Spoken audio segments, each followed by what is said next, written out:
മകരമാസത്തിലെ പൂയം നക്ഷത്രമാണ് തൈപ്പൂയം. ഇപ്രാവശ്യം നാട്ടിൽ വന്നപ്പോഴാണ് കറക്റ്റ് തൈപ്പൂയത്തിൻ്റെ ടൈമാണ്. ഞാൻ ഈ സെലിബ്രേഷൻ, അതായത് തൈപ്പൂയത്തിനെ പറ്റി ഇതിനെക്കാട്ടും മുന്നേ ഒരിക്കലും ഞാൻ കേട്ടിട്ടില്ല. ഫസ്റ്റ് ടൈമാണ് തൈപ്പൂയം എന്താണെന്നും ഇതിന് ഇത്രയും ഒരു ഇമ്പോർട്ടൻസ് ഉണ്ടെന്നും ഇതിന് സിഗ്നിഫിക്കൻസ് എന്താണെന്നൊക്കെ മനസ്സിലാക്കിയത്. അപ്പോൾ ഇന്നത്തെ വീഡിയോയിൽ ഇതിനെപ്പറ്റി എനിക്ക് അറിയുന്ന എല്ലാ കാര്യങ്ങളും ഞാൻ പറഞ്ഞുതരാം. അപ്പോൾ എല്ലാവർക്കും നമസ്കാരം. ഞാൻ വിദ്യ. ഞാൻ ബൈ പ്രൊഫഷണൽ സൊല്യൂഷൻസ് ആർക്കിടെക്റ്റ് ആണ്. പക്ഷേ ഹിന്ദു ഫിലോസഫിയിൽ ഒരുപാട് ഹിഡൻ ആയിട്ടുള്ള കാര്യങ്ങൾ നമുക്ക് ഡേ ടു ഡേ ലൈഫിൽ യൂസ് ചെയ്യാൻ പറ്റുന്ന നല്ല നല്ല കാര്യങ്ങൾ ഞാൻ പഠിച്ച് മനസ്സിലാക്കി ഇവിടെ നിങ്ങളോടൊപ്പം ഷെയർ ചെയ്യുകയാണ് ചെയ്യുന്നത്. അപ്പം ഈ തൈപ്പൂയം എന്ന് പറഞ്ഞു കഴിഞ്ഞാൽ ശരിക്കും ഈ വർഷം ഫെബ്രുവരി 1 വരുന്നത്. സുബ്രഹ്മണ്യ സ്വാമി, അതായത് മുരുകൻ സ്വാമിയെ പ്രാർത്ഥിക്കുന്ന ഒരു ദിവസമാണ്, ഓർക്കുന്നൊരു ദിവസമാണ്. അപ്പം ഇന്ന ദിവസം തന്നെ ഓർക്കാനുള്ള കാര്യം എന്താണ് എന്ന് നിങ്ങൾ ചോദിച്ചു കഴിഞ്ഞാൽ ഇതിന് പിന്നെ ഒരു കഥയുണ്ട്. അപ്പം നമ്മുടെ ഹിന്ദു ഫിലോസഫിയിൽ ഏറ്റവും നല്ല ഒരു കാര്യം എന്ന് പറഞ്ഞാൽ എന്തിനെ പറ്റി നമ്മൾ മനസ്സിലാക്കാൻ നോക്കിയാലും അതിന് പിന്നിലൊരു ബ്യൂട്ടിഫുൾ ആയിട്ടുള്ളൊരു കഥയുണ്ട്. കുറേ കാലം മുന്നേ ഒരു സൂര്യപത്മൻ എന്ന് പറഞ്ഞൊരു അസുരൻ ഉണ്ടായിരുന്നു. ഈ അസുരൻ ഒരുപാട് എല്ലാ അസുരന്മാരെ പോലെ തന്നെ ഭയങ്കര പവർഫുൾ ആയിരുന്നു. അതുമാത്രമല്ല ഭയങ്കര ഈഗോ ആയിരുന്നു. ഈ അസുരന്, സൂര്യപത്മന് ഒരു വരം കിട്ടിയിട്ടുണ്ടായിരുന്നു.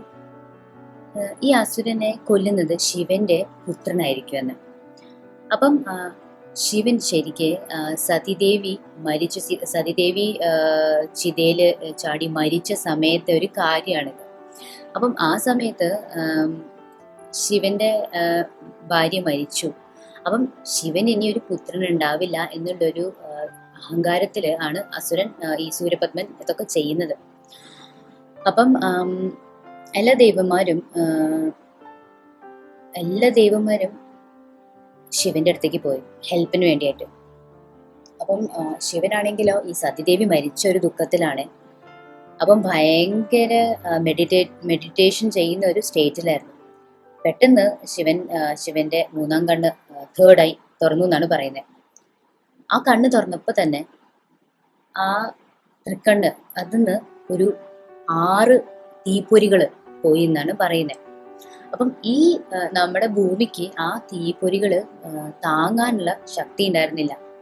അപ്പം വായുദേവൻ ഈ അഗ്നി വരുന്ന ഈ സ്പാർക്സ്, അതായത് തീപ്പൊരി, ഇതിനെ കൊണ്ട് ഗംഗയിൽ ആക്കി, അതായത് ഫയറിനെ വെള്ളമായിട്ട് മീറ്റിപ്പിച്ചു. അപ്പം ഇങ്ങനെ 6 തീപ്പൊരികളായിരുന്നു. അപ്പം ഗംഗയിലെത്തിയപ്പം എന്താ ഉണ്ടായേ, 6 തീപ്പൊരികൾ 6 പിള്ളേരായി മാറി, 6 ബേബീസായി മാറി. അപ്പം കഥയിൽ കൃത്തിക നക്ഷത്രങ്ങളാണ്, 6 കൃത്തിക നക്ഷത്രങ്ങളാണ് ഈ 6 കുഞ്ഞുങ്ങളെ വളർത്തുന്നത്. അപ്പം ഈ 6 പിള്ളേര് കൃത്തിക നക്ഷത്രങ്ങൾ വളർത്തിയ കാരണം ഈ 6 പിള്ളേരെയും കാർത്തികേയ എന്നുള്ളൊരു പേര് വന്നു.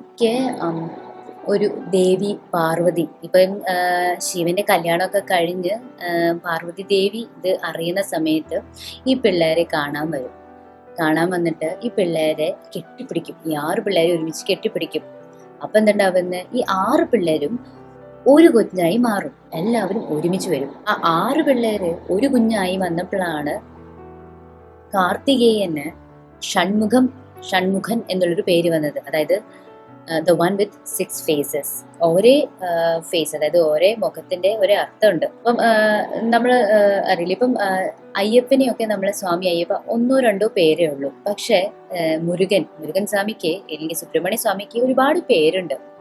അത് ഇതിന്റെ ഒരു റീസൺ ആണ്. ഓരോ ഫേസ് വരുമ്പം ഓരോ പേര്, അതായത് ഓരോ സ്റ്റേജ് വരുമ്പം ഓരോ പേര് വരുന്നതാണ്. അത് കഴിഞ്ഞിട്ട് ഇങ്ങനെ ഒരു പ്രശ്നം വരുമ്പം, അതായത് ഈ അസുരനെ കൊല്ലാനുള്ള സമയമാവുമ്പോൾ, ഇപ്പം മുരുകൻ, അതായത് ഷൺമുഖൻ ദൈവത്തിന്റെ പുത്രനാണ്. പക്ഷേ ആ ഒരു ശക്തി കിട്ടിയിട്ടില്ല ഇതുവരെ. അപ്പം പാർവതി ദേവിയാണ് മുരുകനെ ഒരു വെയിൽ കൊടുക്കുന്നത്, അതായത് ഇംഗ്ലീഷിൽ സ്പിയർ എന്ന് പറയും. അപ്പം അതാണ് മുരുകന്റെ ഒരു വെപ്പൺ, സ്ട്രോങ് വെപ്പൺ. അപ്പൊ ഇത് പാർവതി ദേവിയാണ് കൊടുക്കുന്നത്. അപ്പൊ അമ്മയാണ് മുരുകന് കൊടുക്കുന്നത്. അത് കൊടുത്തത് ഈ തൈപ്പൂയത്തിന്റെ ദിവസമായിരുന്നു. അതായത് മകരമാസത്തെ പൂയം എന്ന് വരുന്ന ഒരു ദിവസമായിരുന്നു ഈ സംഭവം, ഈ വെയിൽ കൊടുത്തത്. ആ ഒരു ഓർമ്മപ്പെടുത്തലാണ്, ആ ഒരു കാര്യത്തിൻ്റെ ഒരു സെലിബ്രേഷനാണ് ശരിക്കും തൈപ്പൂയം. അപ്പം ഇത് ഭയങ്കര ഒരു ഫാസിനേറ്റിംഗ് ആയിട്ടുള്ളൊരു കാര്യമായിട്ട് തോന്നി. ഈ വെയിൽ ഉപയോഗിച്ചിട്ടാണ് മുരുകൻ അസുരനെ, സൂര്യപദ്മൻ എന്ന് പറഞ്ഞ അസുരനെ കൊല്ലുന്നത്. അപ്പം ശരിക്കും തൈപ്പൂയം ഈ അസുരനെ കൊല്ലുന്ന ദിവസമല്ല. പാർവതി ദേവി ഈ പാർവതി ദേവി സുബ്രഹ്മണ്യ സ്വാമിക്ക് വെയിൽ കൊടുക്കുന്ന ദിവസമാണ്. അപ്പം എന്തുകൊണ്ട് നമ്മൾ ഇതിനെ സെലിബ്രേറ്റ് ചെയ്യുന്നത്, അല്ലെ അതൊരു ഫെസ്റ്റിവലായിട്ട് സെലിബ്രേറ്റ് ചെയ്യുന്നത്? ഇതിനൊരു ഹ്യൂമൻ കണക്ഷൻ ഉണ്ട്. നമ്മൾ ഒരു നോളജ്, നമുക്ക് കുറച്ച് നോളജ് കിട്ടിയിട്ടുണ്ടെങ്കിൽ നമുക്ക് ലൈഫ് എല്ലാ പ്രശ്നങ്ങളും സോൾവ് ചെയ്യാൻ വേണ്ടി അത് ഇനഫ് ആയിരിക്കില്ല, അല്ലേ? നമുക്ക് തിയോറിറ്റിക്കൽ നോളജ് മാത്രം പോരായിരിക്കും, പ്രാക്ടിക്കൽ നോളജും കൂടി വേണ്ടി വരുമായിരിക്കും. ഇല്ലെങ്കിൽ നോളജ് മാത്രം പോരായിരിക്കും, പവറും കൂടി വേണമായിരിക്കും. സിമിലർലി പവർ മാത്രം പോരാ, കുറച്ചൊരു ബുദ്ധിയും കുറച്ചൊരു നോളജും വേണം ഒരു സ്റ്റേബിൾ ഒരു ഡിസിഷൻ എടുക്കാൻ വേണ്ടി. അപ്പം അങ്ങനത്തെ ഒരു പ്രോസസ്സിൻ്റെ സ്റ്റാർട്ട് ചെയ്യുന്ന ഒരു കാര്യമായിട്ട് മാറി തൈപ്പൂയം. പാർവതി ദേവി എന്തുകൊണ്ട് വെയിൽ എന്ന് പറഞ്ഞ ഈ വെപ്പൺ കൊടുത്തത്? ശരിക്കും വെയിൽ ഒരു വൺ സൈഡ് പോയിന്റഡ് വെപ്പണാണ്. അതായത് നമ്മുടെ ഫോക്കസ് ഒരു പോയിന്റിലേ ഉണ്ടാവാൻ പാടുള്ളൂ. നമ്മൾ ഒരു കാര്യം ചെയ്യുമ്പോൾ ഭയങ്കര ഡിസ്ട്രാക്റ്റഡ് ആയിരിക്കില്ലേ? അപ്പം ഈ സ്പിയർ, അതായത് വെയില്, അതിൻ്റെ ഒരു സിമ്പിളാണ്. നമ്മുടെ focus should be at one thing, നമ്മുടെ focus should be on one single thing എന്നുള്ളൊരു ഡിപ്പിക്ഷനാണ്. അപ്പം ഞാൻ തൈപ്പൂയം എന്താണ്, ഇതിൻ്റെ സെലിബ്രേഷൻ എന്താണെന്നൊക്കെ നോക്കിയപ്പം ഞാൻ പെട്ടെന്ന് ഞെട്ടിപ്പോയി. ബിക്കോസ് ഒരുപാട് പിയേഴ്സിങ്ങും ഒരുപാട് കാവടിയും ഭയങ്കര പെയിൻഫുൾ ആയിട്ടുള്ള ഒരു എന്താ പറയുക റിച്വലായിട്ടാണ് എനിക്ക് തോന്നിയത്. പക്ഷേ ഇതിനെപ്പറ്റി വായിച്ചപ്പോഴാണ് മനസ്സിലായ, നമ്മൾ നേർച്ച ഈ കാവടിയൊക്കെ എന്താ, ശരിക്കും ഈ കാവടിയൊക്കെ ഒരു നേർച്ചയാണ്. നമുക്ക് എന്തെങ്കിലും ഒരു പ്രശ്നം വരുമ്പം, ഇല്ലെങ്കിൽ നമുക്ക് എവിടെയെങ്കിലും ഒരു സ്റ്റക്ക് എന്നുള്ള സിറ്റുവേഷൻ വരുമ്പം നമ്മൾ എന്തെങ്കിലും ആ ഒരു വിശ്വാസം ഉണ്ടല്ലോ, അത് നമ്മളെ ആ വിശ്വാസം കൈവിടില്ല എന്നുള്ളൊരു ബിലീഫ് കാരണം നമ്മൾ കുറേ കാര്യങ്ങൾ നേരും. ഫോർ എക്സാമ്പിൾ, ഇപ്പം നമുക്ക് എന്തെങ്കിലും ഹെൽത്ത് ഇഷ്യൂസ് ഉണ്ടെങ്കിൽ നമ്മൾ ഇങ്ങനെ നേർച്ച നേരും, എങ്ങനെയെങ്കിലും ഇത് ശരിയായ മതി, ഇത് ശരിയായി കഴിഞ്ഞ് കഴിഞ്ഞാൽ ഞാൻ ഇന്നത് ചെയ്യും, അല്ലേ?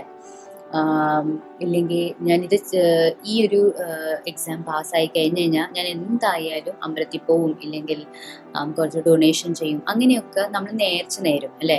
ഇപ്പോൾ ഗുരുവായൂരാണെങ്കിലും ഒരുപാട് ആൾക്കാർ ശയനപ്രദക്ഷിണം ചെയ്യും. അപ്പം ആമ്പിള്ളേരാണെങ്കിലും പെമ്പിള്ളേരാണെങ്കിലും എല്ലാം ചെയ്യും. അതൊക്കെ നേർച്ചയുടെ പാർട്ടാണ്. അപ്പം അങ്ങനെ തന്നെ ഉള്ളൊരു നേർച്ചയാണ്. കാവടിയാണെങ്കിലും ശൂലം കുത്തുന്നതും ഇതൊക്കെ ഒരേ നേർച്ചയാണ്. അപ്പം ഓരോ ആൾക്കാർക്ക് അവരുടെ ലൈഫിൽ എന്തെങ്കിലും ഒരു പ്രശ്നം വരുമ്പോൾ അവർ നേർച്ച നേരുന്നതാണ്. ആ ഒരു മുരുകൻ സ്വാമി, സുബ്രഹ്മണ്യ സ്വാമിയിലുള്ള വിശ്വാസം കാരണം നമുക്ക് എല്ലാവർക്കും വിശ്വസിക്കാനും ഒരു പവർ തരുന്ന ഒരേ പവർ തരുന്ന ഒരേ ഭഗവാന്മാരുണ്ടാവുമല്ലോ. അപ്പം അങ്ങനെ തന്നെ മുരുകൻ സ്വാമിയെ വിശ്വസിക്കുന്ന ആൾക്കാരിങ്ങനെ നേർച്ച നേരുന്നതാണ്.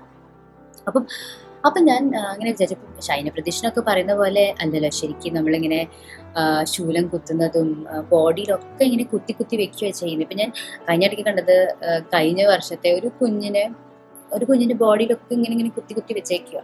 അപ്പം എനിക്ക് ഭയങ്കര പാവം തോന്നി. കുഞ്ഞാണെങ്കിൽ കരഞ്ഞുകൊണ്ടിരിക്കുക.